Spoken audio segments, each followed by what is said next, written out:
नमस्कार दोस्तों, स्वागत है आपका हमारी इस वीडियो में यानी इस चैनल में भी। ओके, तो आज हम बात करेंगे दोस्तों उत्तराखंड सामान्य अध्ययन।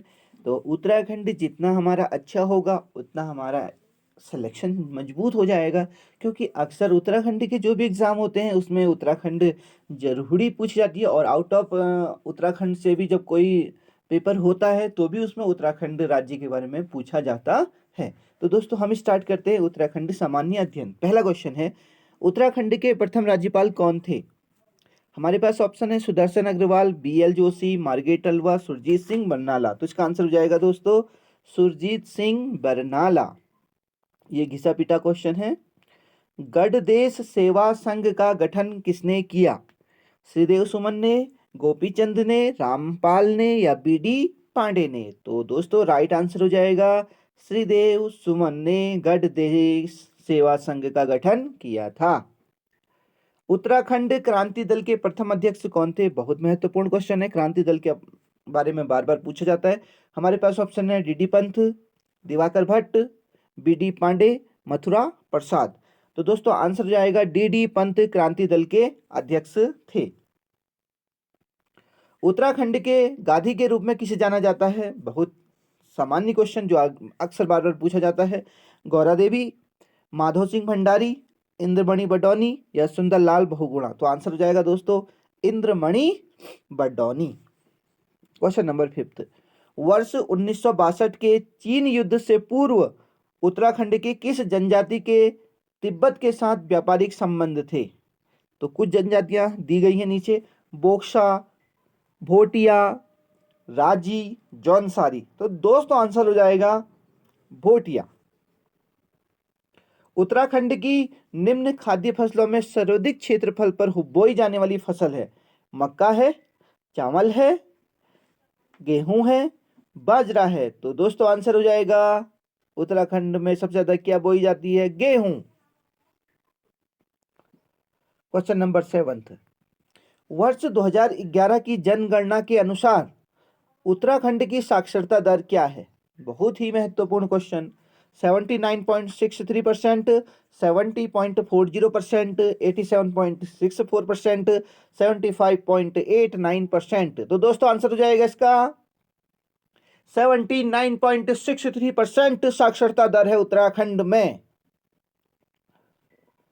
8th क्वेश्चन नंबर, निम्न में उत्तराखंड राज्य की सबसे ऊंची हिमाच्छादित पर्वत चोटी है, यानी बर्फ से ढकी कौन सी लंबी ऊंची चोटी है?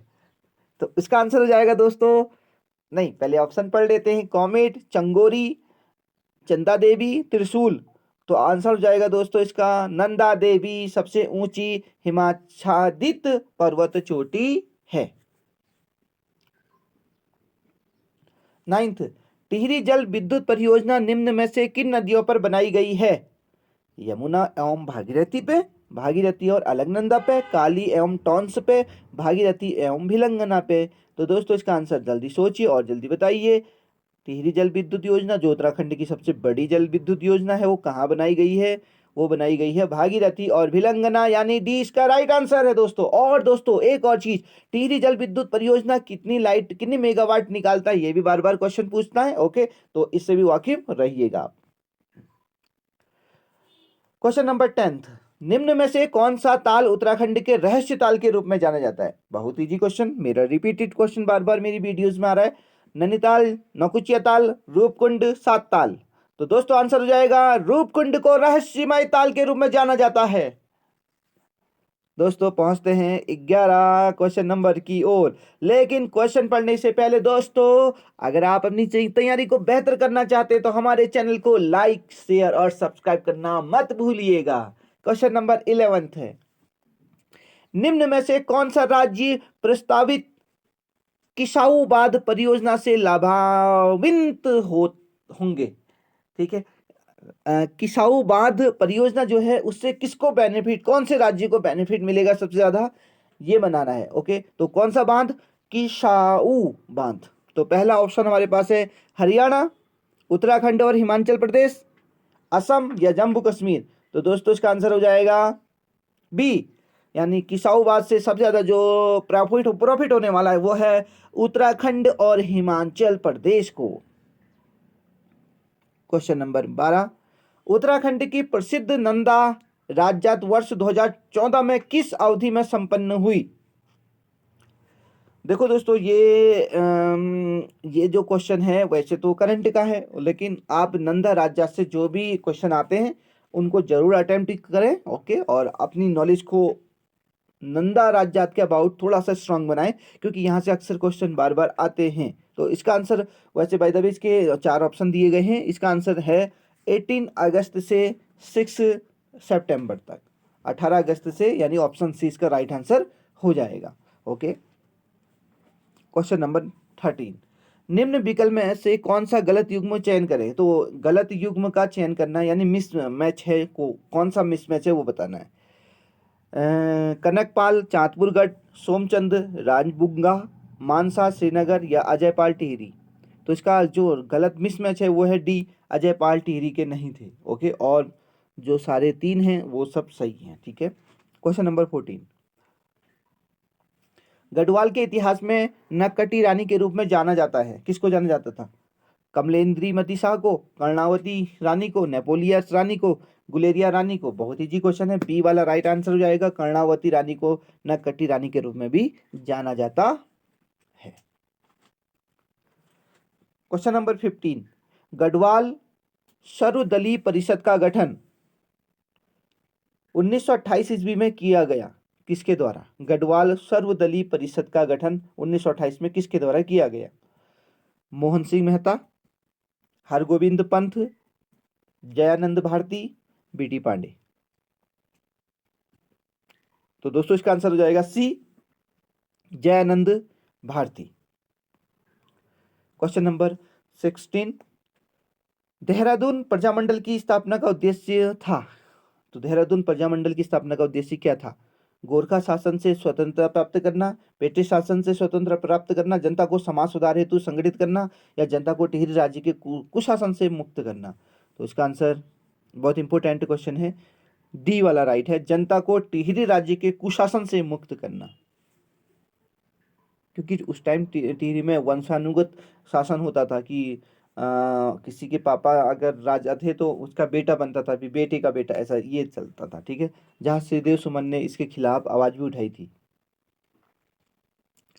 क्वेश्चन नंबर 17 है, अल्मोड़ा सिक्कों में उल्लेखित नाम है, जो अल्मोड़ा के सिक्के हैं उनमें क्या नाम है ये बताना है। ठीक है, तो देखते हैं, शिवपाल, शिवपालित और हरिपाल, या सौदत्त, शिवपालित और हरि, शिवदत्त, शिवपालित और हरिदत्त, शिवपालित, शिव और हरिद? तो इसका आंसर हो जाएगा दोस्तों सी, यानी शिवदत्त, शिवपालित और हरिदत्त अल्मोड़ा सिक्कों में उल्लेखित नाम है। शिवदत्त, शिवपालित और हरिदत्त। क्वेश्चन नंबर 18, उत्तराखंड में सबसे लंबा हिमनद है?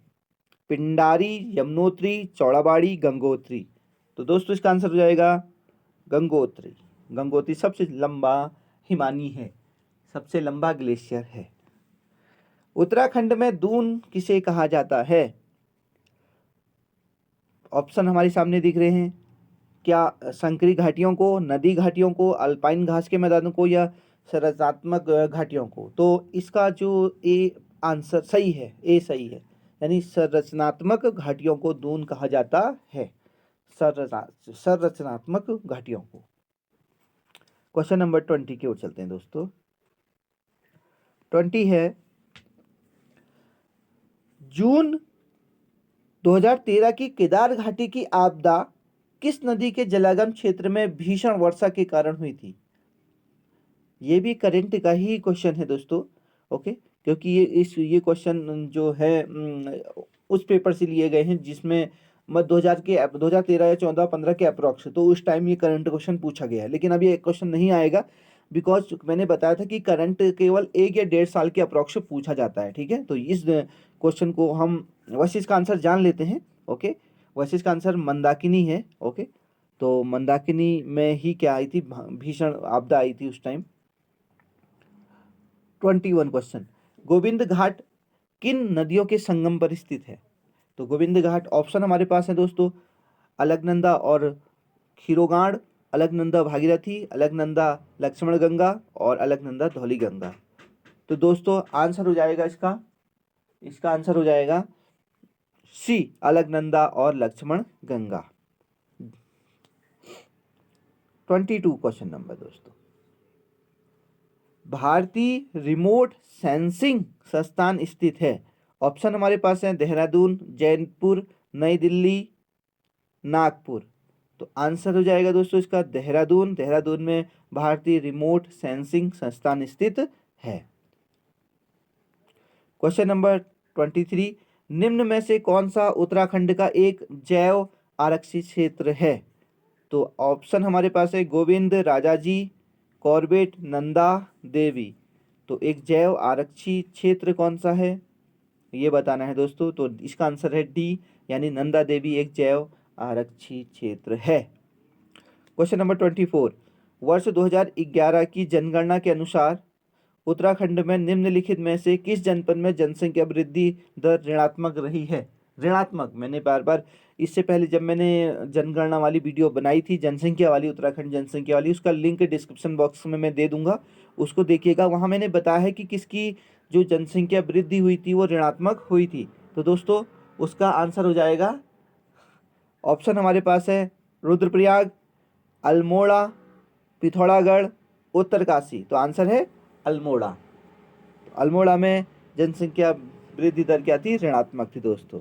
तो दोस्तों हमारी उत्तराखंड जनगणना या जनसंख्या वाली वीडियो को देखना मत भूलिएगा। उसका जो लिंक है डिस्क्रिप्शन बॉक्स में है, या आप प्लेलिस्ट में जाएंगे तो भी आपको वीडियो मिल जाएगी। तो दोस्तों मिलता हूँ नेक्स्ट वीडियो में, तब तक के लिए हैप्पी लर्निंग। जय हिंद, जय भारत।